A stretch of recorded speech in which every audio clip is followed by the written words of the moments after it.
Tem MBA em gestão de empresas, em gestão financeira, controladoria e auditoria, MBA em marketing, em gerenciamento de projetos, um pós-MBA em Trends Innovation, Master em Turnaround, Programa de Desenvolvimento de Conselheiros, Formação em Advisor para Startups, Formação em Investidor Anjo para Startups. Experiência em todas as áreas dessas formações, em operações, marketing, vendas, finanças, auditoria, transformação digital, estruturação e reestruturação de empresa. Pô, é muita experiência. Já trabalhou em grandes empresas, já foi das Forças Armadas, do Exército Brasileiro, trabalhou no Banco Real, participou de grandes startups no Brasil, como a Microsoft, a IBM, a Global Telecom, a Brasil Telecom, a Oi SA, que também foi uma startup, entre outras. Sua frase de impacto: eu acredito que é possível colocar em perspectiva tudo o que empresas e pessoas precisam e desejam realizar no futuro, até mesmo aquilo que ainda é desconhecido por elas. Então, Novak, você que prefere ser chamado de Novak, me conta um pouco aí, cara, como é que foi o teu início de carreira? Sário, primeiro, obrigado por me receber aqui. É um prazer poder conversar com o ecossistema da PUC Angels. E obrigado, Mel, também, por estar acompanhando todo esse trabalho. Olha, o começo da minha jornada profissional não foi planejada, assim como muitos dos meus colegas fizeram. Eu comecei minha vida nas Forças Armadas, fui recrutado pelo Serviço Militar, ainda era o tempo da ditadura, né? Nós tínhamos o Figueiredo como o político militar que enfim, conduziu o país, e foi um ano realmente muito difícil, né? A gente se deparou com a criação da CUT, com a mudança muito difícil do regime militar para a instauração da democracia através de Tancredo, mas isso me trouxe assim uma sensação de poder ou de autoconfiança que foi muito importante para os aspectos da minha vida profissional. Saindo dali com boa carta de recomendação do Exército, em poucos dias, vou dizer para você, eu fui contratado pelo Banco Real. No Banco Real, eu já tinha na minha cabeça que eu queria trabalhar com números, eu era muito bom na escola e tudo mais, mas eu acabei trabalhando na área de automação bancária, que até então os bancos eram completamente analógicos, com grandes armários de documentos em que você manualmente procurava os CRs, os CMs, os CTS, né, aqueles recibos de pagamento. E eu participei da equipe de automação. Aquilo me deu uma veia assim de transformação muito importante, né? E a gente acabou, o Brasil acabou sendo referência em automação bancária mais na frente ali, né? Eu tive assim a sorte, né, de participar primeiro de uma mudança muito importante, que foi o Estado Democrático do Brasil, e o segundo momento, que isso é muito interessante na minha carreira, foi realmente essa automação bancária. No final desse ciclo, o Banco Real ele foi comprado pelo grupo BV, que a gente chamava, Bavskaya, e depois, atualmente, né, com toda a história, hoje é o atual Santander.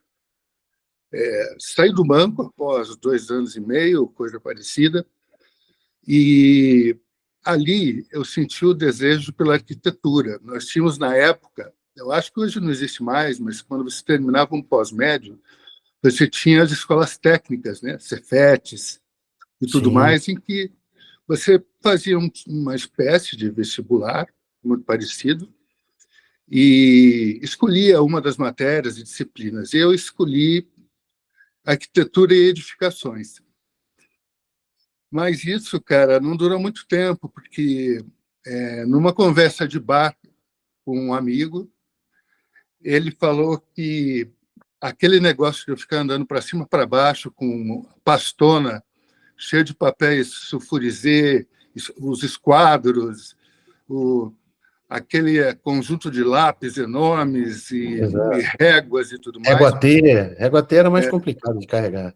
régua T, não existia nada retrátil, né? Mas era uma pastona enorme e fora ela aqueles tubos, né? Onde você Sim. colocava os projetos. Na época andava de ônibus ainda tal, e ele chegou e falou: Porra, cara, você não sabe como é ridículo você estar carregando essas coisas, o mundo é outro, já mudou. E eu ali eu me achava o cara o bambambam bam, bam da arquitetura, porque quem via aquilo sabia que era estudante de arquitetura. Ele Exato. falou: Cara, vamos fazer o seguinte, no início da próxima semana eu vou te levar lá na PUC.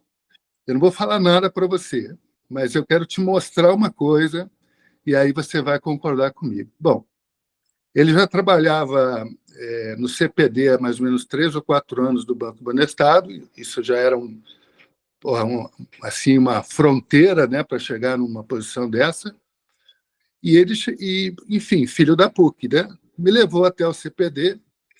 Eu nunca havia visto um computador na minha vida, cara. Isso aos 20 anos, né? Quando ele abriu aquela Isso o quê? porta, Anos 80? Final dos anos 80? finalzinho de 80 ali, né? 88, por aí, 89. Quando ele abriu a porta, que é uma porta dupla, não sei se ainda essa área de tecnologia da PUC, deve não ser mais.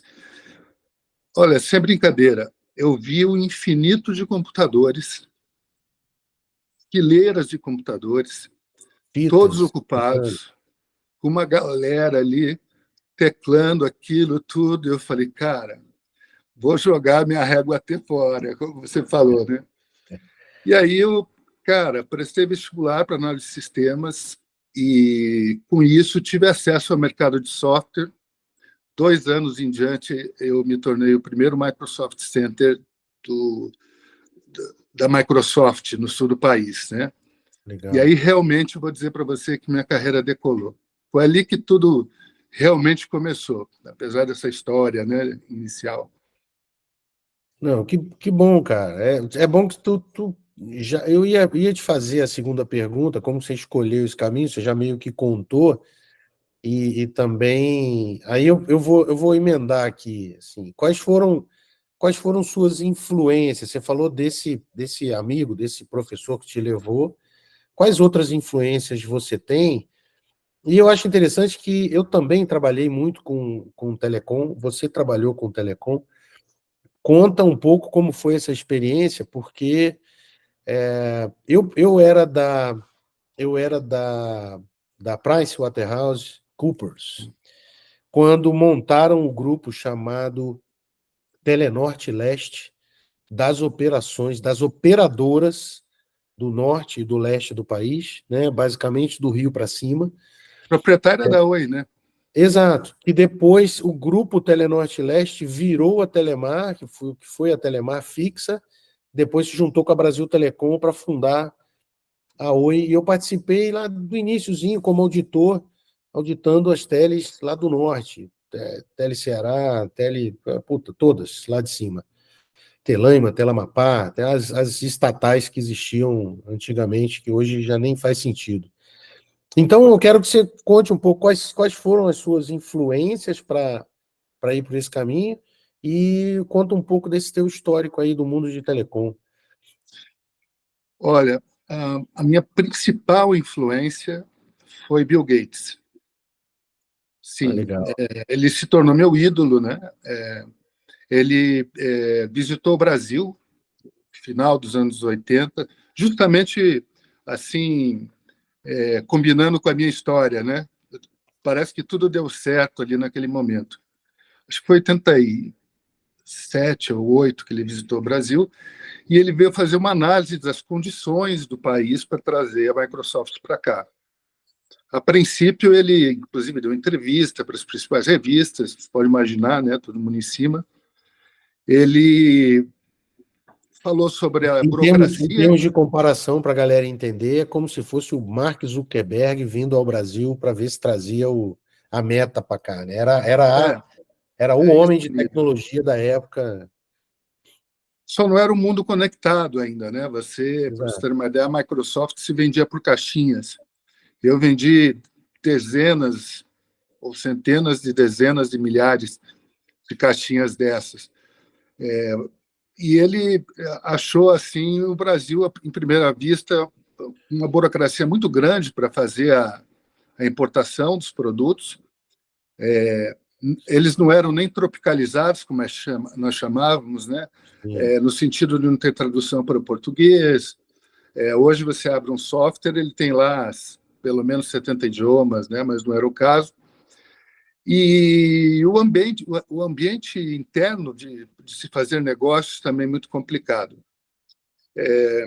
Eu fui representante da ABS, que era a empresa brasileira de utilização dos usuários de software, e nós vivíamos assim um impacto negativo muito grande de pirataria. Fora o posicionamento das empresas em utilizar os grandes servidores IBM, Burroughs, Cisco, que eram os mainframes, né? Mas ele acabou selecionando alguns grandes distribuidores no Brasil para que fizessem a importação, e dessa importação precisavam ramificar através de Microsoft Centers, que eram como lojas da Microsoft, só que lojas corporativas. E ali a experiência foi incrível, porque eu visitei todas as principais empresas do sul do país, fazendo apresentações dos produtos, deixando kits de produtos para que fossem homologados, e, Exato. claro, dando o recado da ABS com relação à pirataria, e ela via aplicando multas muito grandes, né, em relação a esse uso. E o downsize, né? Assim, os grandes mainframes foram substituídos por computadores, a ponto de cada funcionário da empresa passar a ter um computador. Hoje isso parece normal, né? Assim, eu mesmo tenho 3 em casa, mas na época você tinha um computador para 7 a 10 pessoas, né? E de repente isso mudou. E foi uma época muito interessante da minha vida, até eu trocar para a IBM. Então, foram 5 anos já.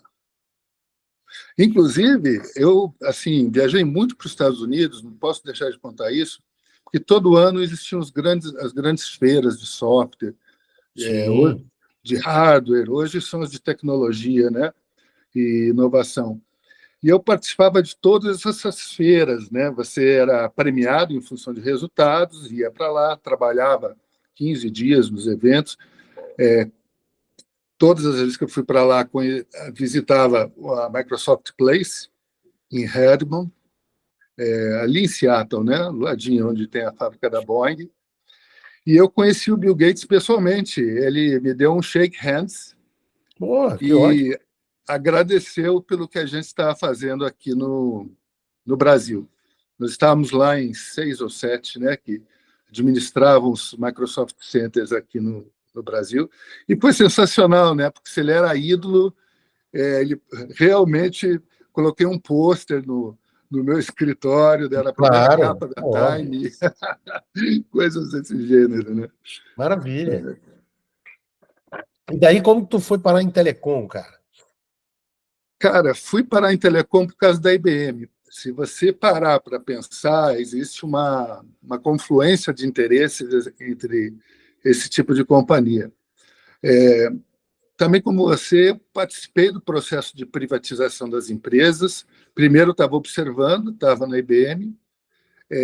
O meu projeto se chamava Digitando o Futuro, muito bacana, em que eu fazia palestras em auditórios para professores, demonstrando que o microcomputador seria a mais nova ferramenta educacional e que ajudaria os professores nessa empreitada.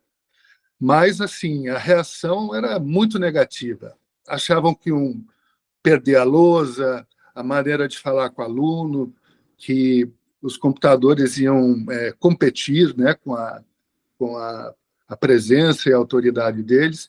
Mas a gente fez isso, eu viajei o Brasil todo, escolas municipais e estaduais participavam do programa, muitas delas aderiram, mas tinha um motivo por trás, né? A IBM, ela tinha não estou falando mal da empresa onde trabalhei, mas ela tinha um problema de asset com relação, era uma fábrica, né? Exato. E ela não arrecadava o IPI que deveria ser no estado em que ele fazia a venda do produto, né?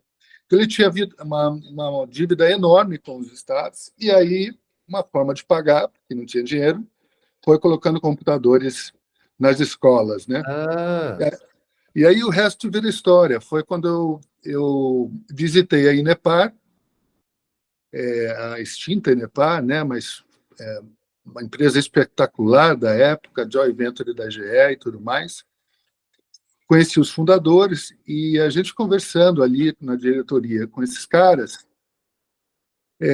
eles falaram que estavam participando de um consórcio para a aquisição da banda B do governo para a operação móvel. sim. Aí eu assim falei, eu quero participar dessa, porque ali daí seria a minha terceira onda de mudança, né? Eu que me interessava é estar no moído, como se fala, né? Que já era digital, né? Era o TDMA, a banda B, né? Aí CDMA, Era o CDMA, TDMA? japonês, né? Inclusive o consórcio era duas empresas japonesas, a DDI, a maior do mundo, e a Nishowai, que trabalhava com, inclusive, petróleo, Motorola e duas empresas brasileiras, Grupo Suzano, de papel e celulose, e a Inepar, que produzia geradoras de alta potência para a indústria. Sim. E aí a experiência na Global Telecom assim foi espetacular, porque ela era multicultural, né? Eram 5 idiomas ali dentro, claro que não se falavam os idiomas na operação, mas quando você vinha para o board fazer apresentações, era muito complicado, porque eles eram sócios e se detestavam, né? Cada um tinha uma maneira de pensar, e os japoneses lideravam ali até a chegada da Portugal Telecom, que desfez aquele primeiro consórcio, e a Global Telecom se tornou vivo. Sim, sim. Aí, nesse momento, eu tinha uma afetividade muito grande por essa empresa. Foi a primeira vez que eu realmente senti muito ter saído dessa empresa, porque assim, eu devo ter sido o colaborador número 4 ou 5, né?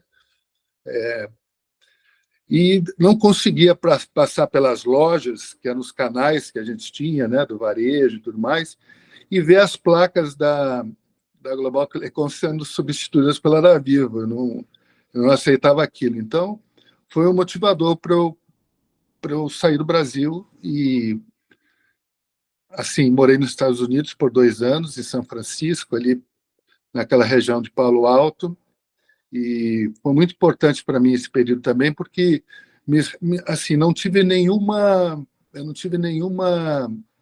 como posso dizer, atividade profissional.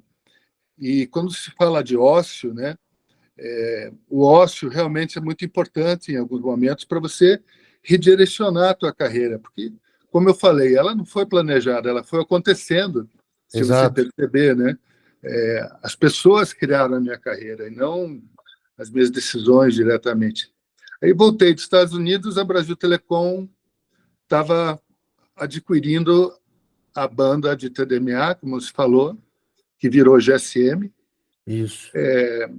A Brasil Telecom digitalizou tudo isso, participei desse negócio, a Brasil Telecom me contratou, E na Brasil Telecom eu fiquei por 6 anos. Ali, que experiência, cara, porque foram ali que o GSM surgiu. O lançamento foi uma coisa assim, Ali já nos realmente. anos 2000, né? 2000, 2005, 2000, não, 2002. 2002, 2003. Isso Foi, aí. era para ser em 2001, acabou sendo em 2002. Até me lembro, estava morando nos Estados Unidos, a tragédia das torres, né, que caíram. Sim, E aí o INS, que é o Serviço de Imigração e Naturalização, pediu para que imigrantes ou pessoas que não tivessem nacionalidade, né, fossem embora.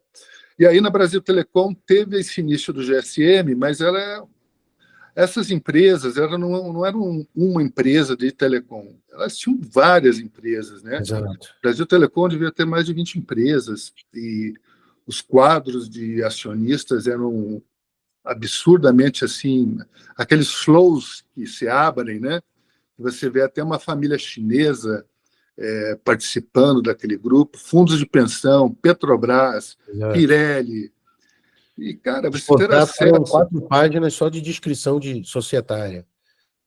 Cara, você ter acesso na tua carreira a esse nível de informação é muito importante para a tua maturidade. Eu ainda era muito novo, mas já tinha vivido algumas experiências como essa, e eu passei a cuidar dentro da área de marketing, do planejamento, da gestão e o controle das ações de marketing. Isso significava que o orçamento era meu para marketing e vendas, era o OPEX, que nós chamávamos, o tipo de Exato.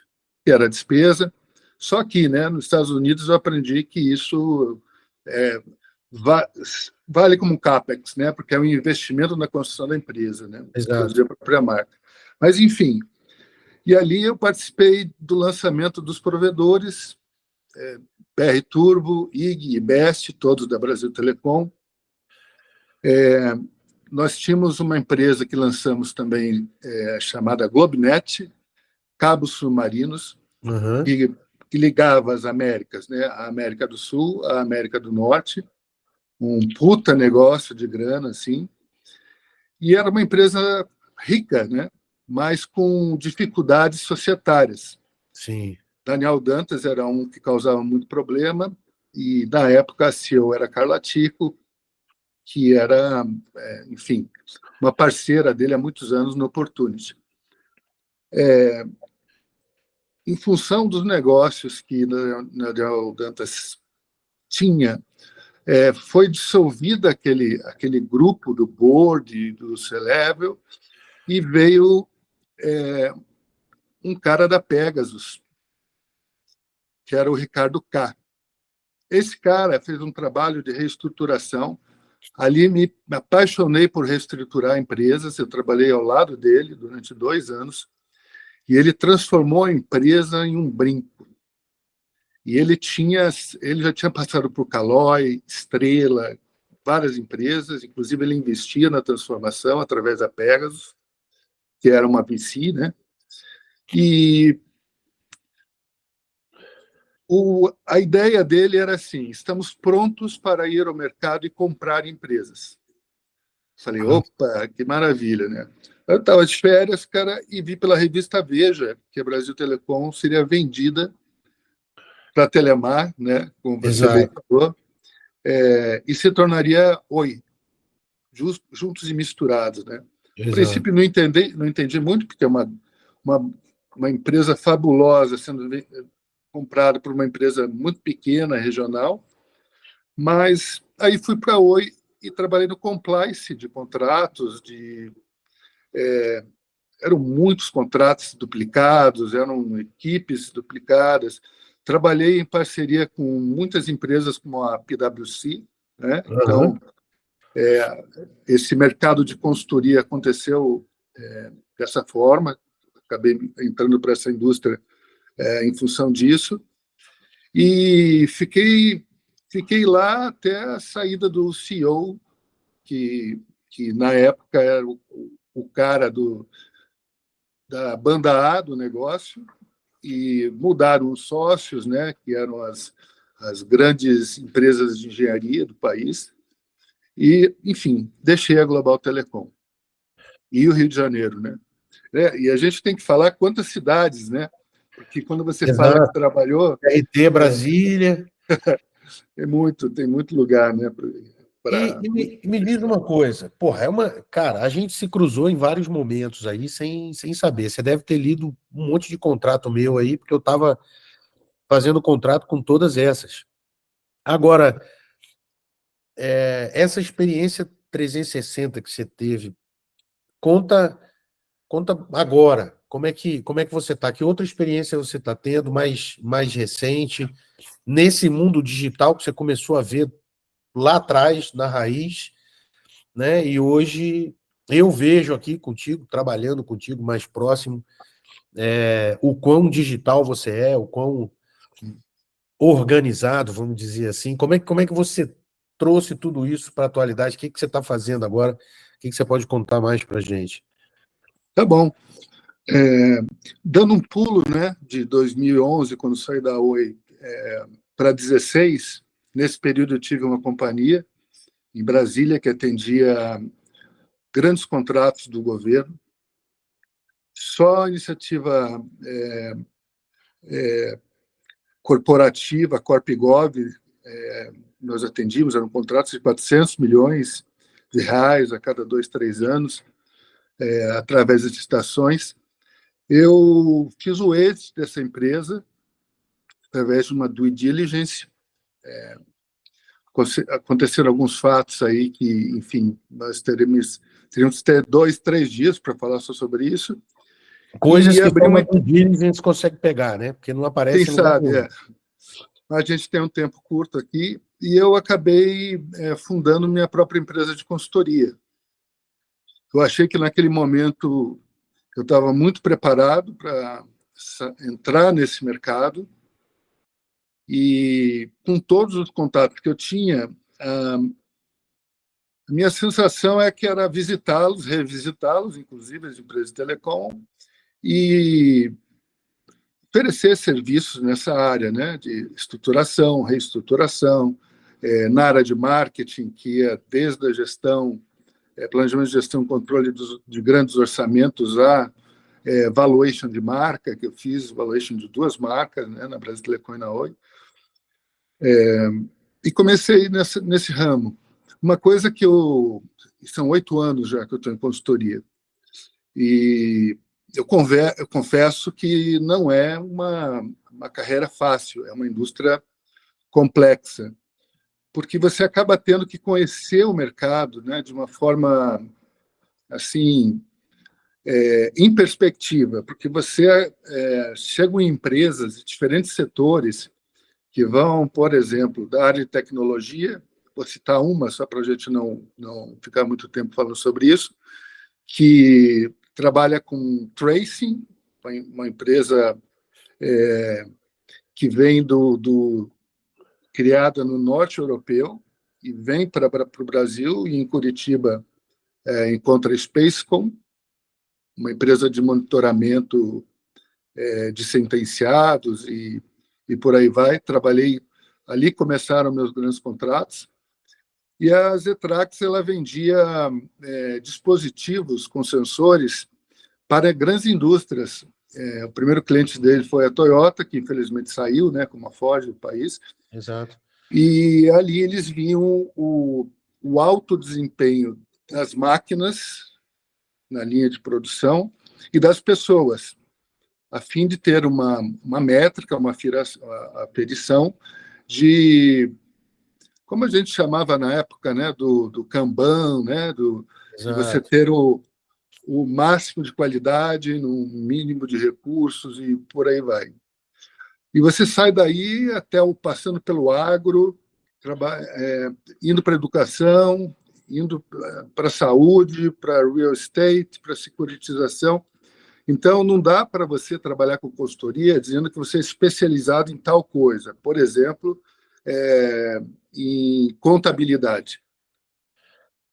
Você tem que entender da contabilidade, ela é uma disciplina das quais você precisa entender para determinado cliente. Agora, quando você entende todas as disciplinas para conversar com investidores, com os acionistas, sócios, até boards de conselheiros, fica muito mais fácil, porque não é o ponto de vista de uma área, né? É a realidade das áreas, né? Aquela frase que se fala, né? A soma de todos os departamentos de uma empresa deve valer mais que a própria empresa. Exato. Eu acho muito bacana isso.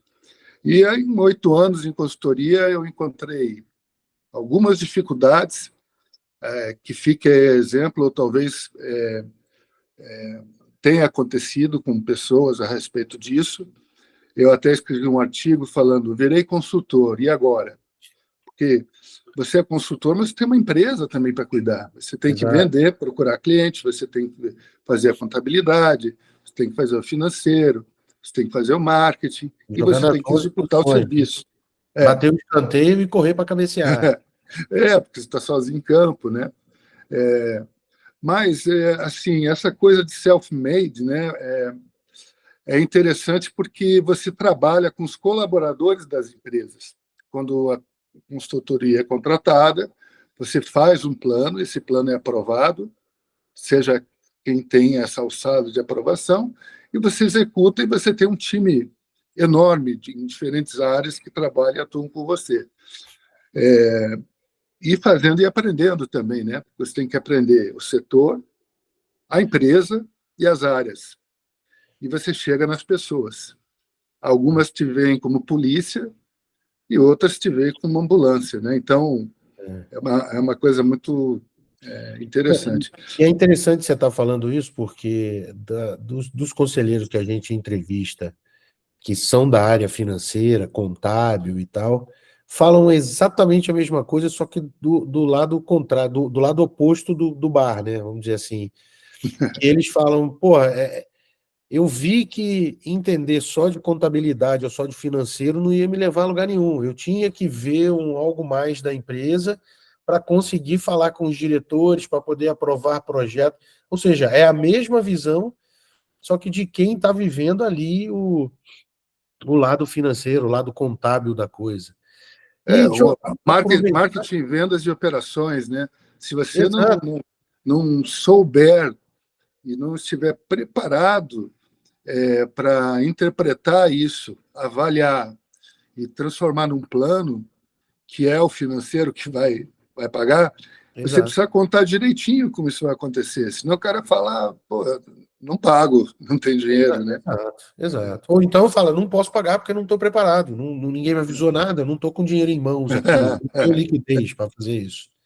Lá vem o Deixa, marketing de novo, né?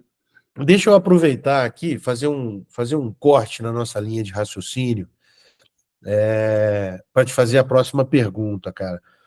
A PUC Angels, obviamente, ela foi formada, a ideia de formação da PUC Angels é fomentar essa área de empreendedorismo, investimento, anjo, ajudar empresas de early stages a encontrar investidores, né, e fomentar a formação de investidores, de mentores, de novos empreendedores.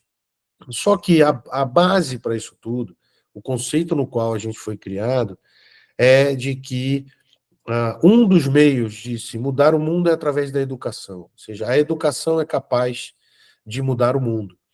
E ninguém consegue aprender de estômago vazio. Ou seja, é a pirâmide de Maslow, né? Você tem que primeiro nutrir as necessidades básicas de uma pessoa, né, para depois você aplicar a educação e a pessoa poder aprender.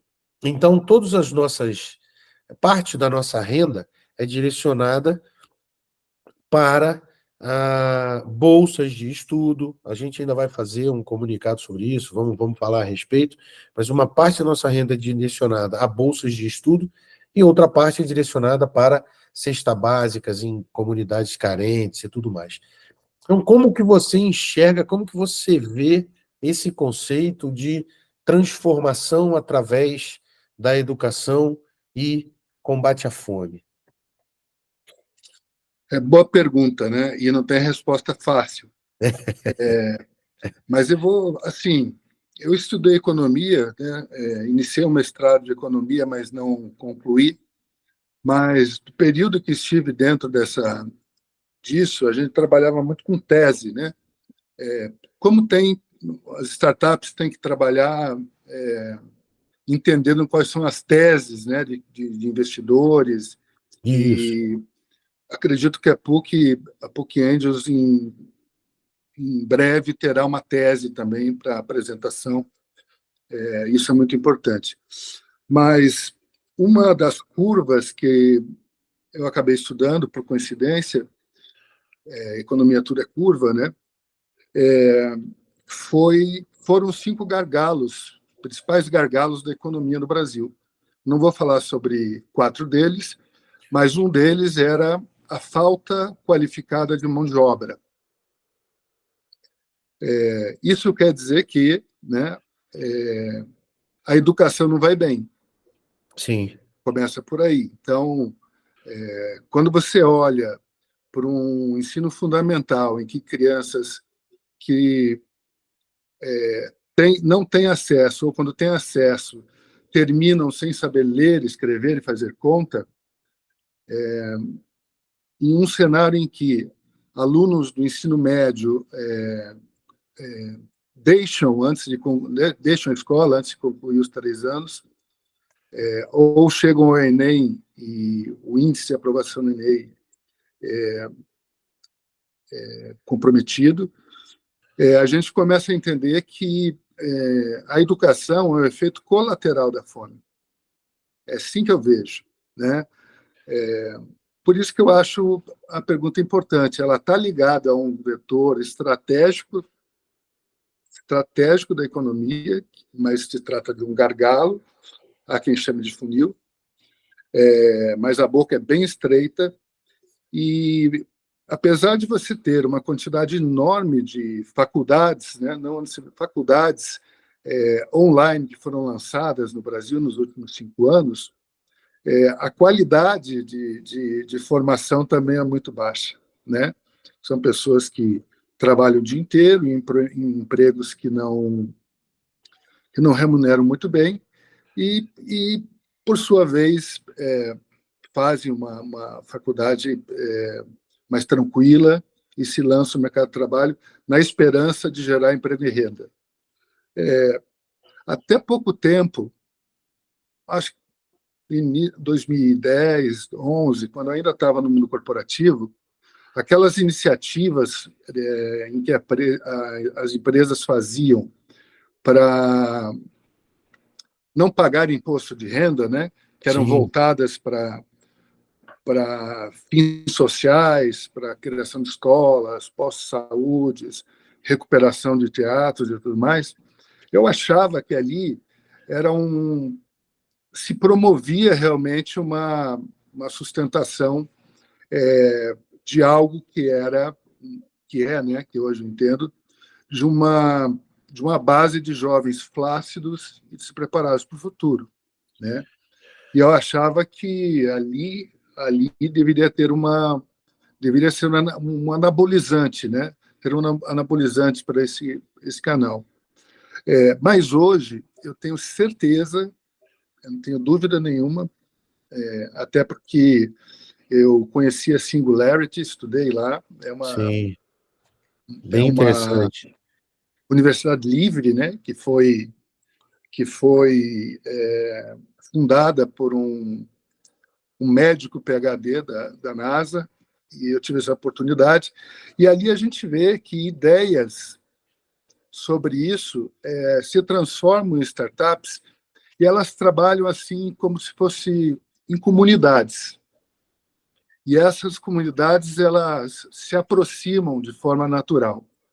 Eu não estou falando de camadas sociais, de IBGE, de nada disso, Exato, né? exato. Hoje você tem muito misógino, né? Quando se fala, por exemplo, classe social, você vai falar que o cara é da classe C, mas ele vive como uma classe B, É, porque ele vive em cima daquilo que é espelho dele, né? Endivida, mas ele vive dentro daquele padrão.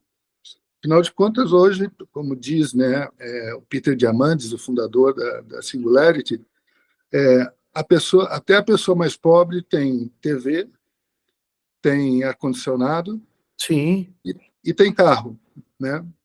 Mas não tem educação. exato, exato. Ele compra o carro financiado, mas não coloca o filho na escola. Então, eu tenho certeza que isso vai surgir a partir da fusão das empresas ou do empreendedor que lança sua startup. Eu chamo isso de startups do bem, porque são aquelas que olham para a questão social e o meio ambiente. E aí tá o gancho, né, da tecnologia. Todas as empresas são tech hoje, não tem como você não. Exato. Sempre foram, mas hoje o assunto vem antes da própria startup, né? Mas É, se você faz a união da comunidade com a startup e a tecnologia, vamos falar do 5G, né?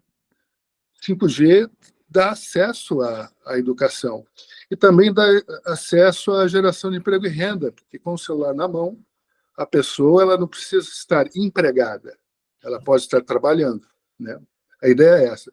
E na PUC Angels, cara, a gente tem ainda uma liberdade de pensar nessa rota, né? Mitigar o impacto negativo da fome é muito difícil. exato. Lembro muito bem que um determinado governo, daqui a pouco eu lembro, eles levantaram dinheiro para fazer uma. Nós somos 9 países que falam português, né? Um idioma que. E a África é soberana nesse aspecto. E Sim, aí houve algum tipo de acordo em que nós mandaríamos para lá tantos milhões de reais para combater a fome. O dinheiro chegou lá, cara, não adianta dinheiro. exato. Ele não combate a fome com aquele dinheiro, né? Ele precisa do alimento, ele precisa se tornar um pequeno agricultor, um pequeno produtor de gado e por aí vai, né? Então essa condução ela bate muito de frente com o que é a educação, combater a fome, né? Apesar Boa. de ser o efeito colateral. É uma estilingada fortíssima. Um exemplo, assim, só para encerrar, muito interessante, é de um projeto do filho de Will Smith, aquele ator americano Aham. de filmes de ação, que ele desenvolveu um equipamento, uma máquina grande assim, que produzia água. Isso foi instalado na África, porque e lá se fala de tribos ainda, né? Não Sim, é, sim. não é o conceito de tribos no Brasil, né? Tribos da Mel, tribos do Álvaro, tribos do Leonardo, né? Baseado em consumo. Tribos que precisam andar até 20, 25 quilômetros para poder ter acesso à água que vem em galão, balde e tudo mais. E esse cara desenvolveu a tecnologia em que em cada tribo, né, existia uma geração de água ali, que eu não sei exatamente como funciona, mas no documentário explica certinho tudo aquilo. Na outra ponta, chega o fundador não me lembro agora, daquela grande loja de discos que depois, enfim, tinha aeronaves e tudo mais, daqui a pouco me lembro. Da Virgin?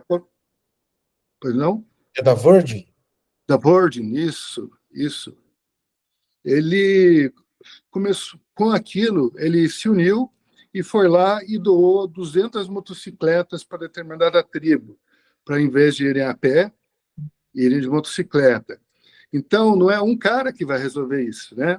Daí teve Exato. um outro cara, um engenheiro químico, que bolou, por causa do saneamento, né? No Brasil, 50 milhões de pessoas não têm saneamento básico. Sabia disso? Exato, é. E lá na África ele criou como se fosse um banheiro químico, em que não é o nosso banheiro químico aqui, mas que existia uma espécie de um feltro veludo que já fazia o tratamento daquela água como existem os tratamentos de água, saneamento, água e esgoto no Brasil, mas de forma individual, né? Sim. E aquilo que era o excremento, virava Adubo.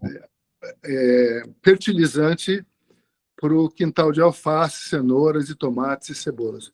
Então, eu acho que deu para entender, né? Aí são startups que se relacionaram, todas baseadas em tecnologia, e resolveram um problema. Mas não foi com dinheiro, foi com ideias, iniciativas, porque acá, na minha opinião, ninguém, até falando pelas bolsas, né, que nós temos aqui, querem solucionar a fome pela Bolsa Família, tudo mais. Eu acho que ninguém está disposto ou quer um prato de comida. Ele quer ter assim a condição de comprar aquele prato de O comida, próprio né? prato. Questão Perfeito. de dignidade, né? Sim, A filantropia ela é importante, mas não nesse aspecto. A gente está falando da, da base de Maslow, né?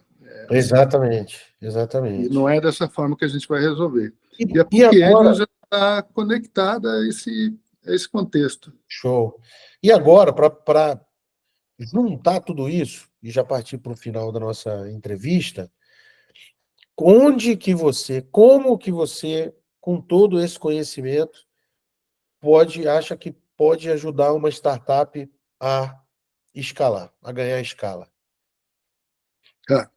Eu vou ser mais direto, né, nesse ponto, porque é um assunto que a gente podia falar bastante, pela experiência que eu tenho, mas a primeira coisa que eles desejam quando encontram alguém à disposição, ou a primeira pergunta que eles falam é aonde eu acesso capital, né? Eu Sim. quero aquela coisa do cap table, né? Onde é o cap table? Eu preciso de alguém Sim. que me ligue a um investidor. Bom, primeiro tem que olhar para dentro, porque os investidores hoje eles estão mais, não estou falando de estado de maturidade, mas eles estão mais sensíveis a investimentos em startups. Então, o nível de conhecimento de um investidor hoje, inclusive investidores anjo, eles não entram no negócio se por trás não tiver uma instituição de CEO, como a PUC Cada um, Angels, cada um já tem a sua própria tese montada, ou seja, pronto, é isso. né? Aí, se você coloca um cara que está aí em early stage, iniciando o seu empreendimento através de startup ou de uma empresa pequena, em frente a um investidor, e que geralmente não é um auditório com 30, e daí É, levanta a mão quem quer, né? Esse é o modelo hoje. É praticamente um leilão ao contrário, né? E de acordo com a vocação, né? O investidor tem que ter vocação para aquilo. E se você coloca uma pessoa despreparada, sobretudo a empresa despreparada, né? Desconectada, ele queima na largada. Queima logo na largada. E dificilmente ele vai ter uma segunda chance de apresentar aquilo ali naquele formato. Daí ele vai buscar family funds, né, com a família, queima o dinheiro da família, daí passa por friends, né, queima o dinheiro e geralmente não passa de 2 anos, né? Então, a primeira coisa seria transmitir esse aprendizado, né? Existe uma hora certa de receber o investimento e a quantidade de dinheiro que você pega. Porque exato. se você não tiver um flow já, vamos falar do cash flow, que pelo menos sustente as suas despesas e pegar um investimento pesado, você vai ter um problema de liquidez, porque você vai aumentar muito os seus assets e não vai conseguir passar de 4 anos, porque o investidor ele vai realizar o exit, né? Exato. Os contratos eles são muito, essa é uma palavra antiga, mas leoninos, né? Sim. Sempre a vantagem é do investidor. O segundo ponto que eu observaria, né, com muita atenção, e é o ponto que está assim no topo da pirâmide do porquê as empresas elas não conseguem rampar ou escalar, é o relacionamento dos sócios. E quanto Boa. mais sócios existir na empresa, mais difícil será a jornada.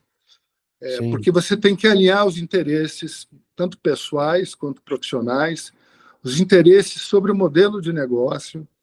Alguns são mais apaixonados, outros estão ali porque, enfim, tem outro emprego, mas ali é uma segunda renda e por aí vai. Então, é a análise de como é formado o grupo de founders e co-founders. Quanto menor a quantidade, melhor. E profissionalizar, né, embaixo. Não é que sozinho o cara não vai tocar startup, mas muito melhor que ele pegar sócios e diluir o negócio, né, mesmo antes de iniciar a jornada da empresa, ele profissionalizar e dar cotas, né, como se fosse stock options, para que possa fidelizar essa galera, principalmente de tecnologia, né, blindando esses caras para que eles não deixem o negócio. A Boa. terceira coisa, cara, parece simples, mas é ensiná-los a ouvir, a avaliar e tomar as decisões da maneira certa, né? Muitas vezes nem eles sabem que eles precisam disso, mas você tem que propor na sua forma. Daí é uma questão de comportamento do conselheiro, do advisor, do mentor ou do consultor, né? O seu comportamento molda o comportamento de quem está à frente desses negócios. Exato, exato. É muito Eu, difícil. eu vou deixar aqui uma consultoria já, eu vou deixar uma mentoria já gravada, peço a permissão na tua entrevista, mas eu costumo usar isso muito, você falou de tomada de decisão, eu costumo usar isso muito quando eu estou falando com as minhas equipes ou com mentorados. O importante da tomada de decisão não é saber se a decisão é certa ou é errada. O Uhum. mais importante é você entender se é o momento de tomar uma decisão.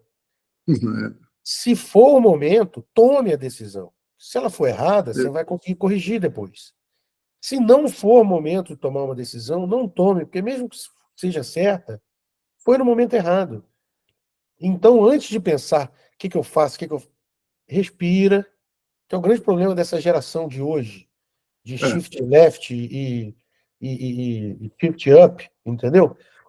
Porque respira. Você precisa tomar essa decisão agora? Não precisa. Então nem pense, né? Vê.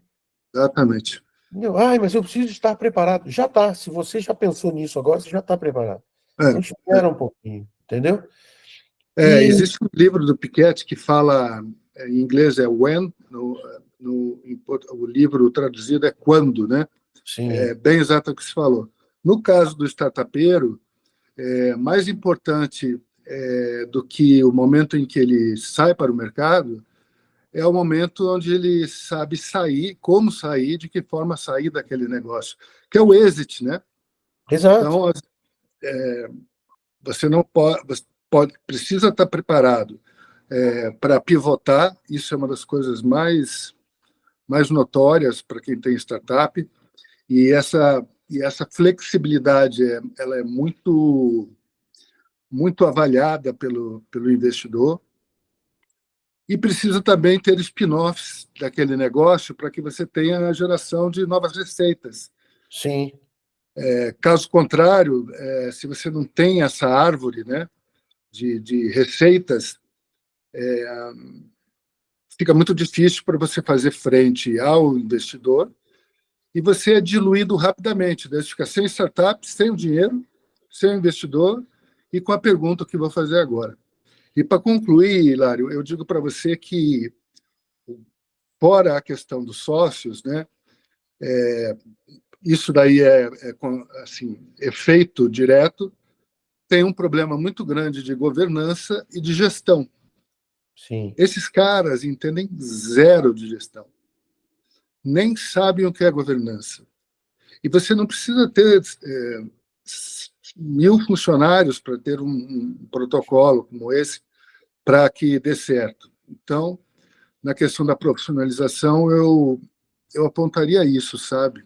E por ter experiência em startups que foram para o mercado totalmente despreparadas, buscando capital para investir em contratação de pessoas e desenvolvimento de tecnologia, ninguém quer isso, né? Mas eu acredito na maturidade das startups hoje, eu acho que elas estão muito mais conscientes. Acho que a gente teve uma febre ali em 2015 para frente. Cemitério de startups foi assim, não tinha mais espaço, parece cemitério de bicicleta na China, né? Exato, exato.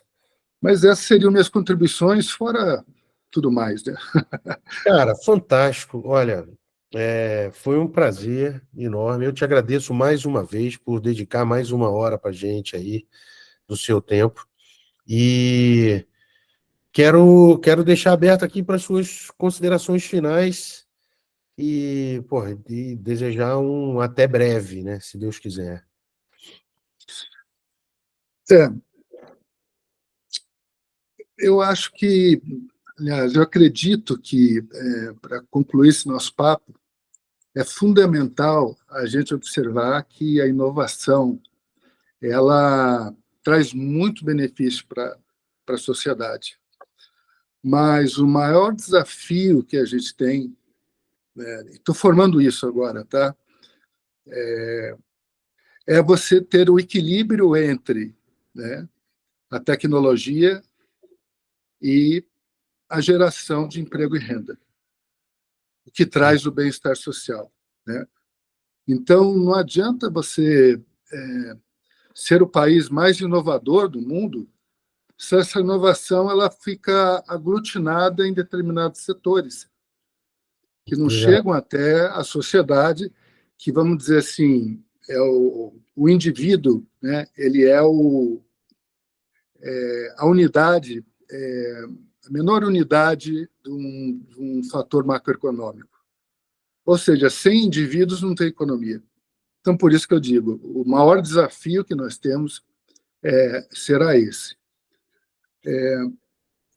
Também penso que a questão da flacidez, como eu falei, né, que traz esses jovens despreparados para o mercado, pode ser combatida, inclusive, pela condução de como se comportam as famílias. Porque hoje as famílias elas estão se desagregando muito rápido, né, em função de violência doméstica, em função de falta de viabilidade para se manter como família e tudo mais. Então, esse processo da educação também tem que ser cultural. Você ter uma vocação cultural, porque a partir da cultura você protege seus hábitos, seus costumes, sua história, e com cultura você tem facilidade de fazer a inclusão social, que eu acho que é por ali. Às vezes o jovem ele é avesso a entrar em uma sala de aula, mas ele quer jogar capoeira e bater o berimbau, ou ele quer jogar futebol, ou ele quer, enfim. E através disso, cara, a gente tem uma forma direta de combater a educação, combater a fome e levá-lo até um nível que lhe traga prosperidade na vida. É isso. Maravilha. Maravilha. Cara, mais uma vez, muito obrigado e, e até logo. Um grande abraço. Obrigado, Léo. Obrigado, Mel. Tchau, Tá tchau. combinando, né? Léo e Mel. Boa. Desculpa a brincadeira. Obrigado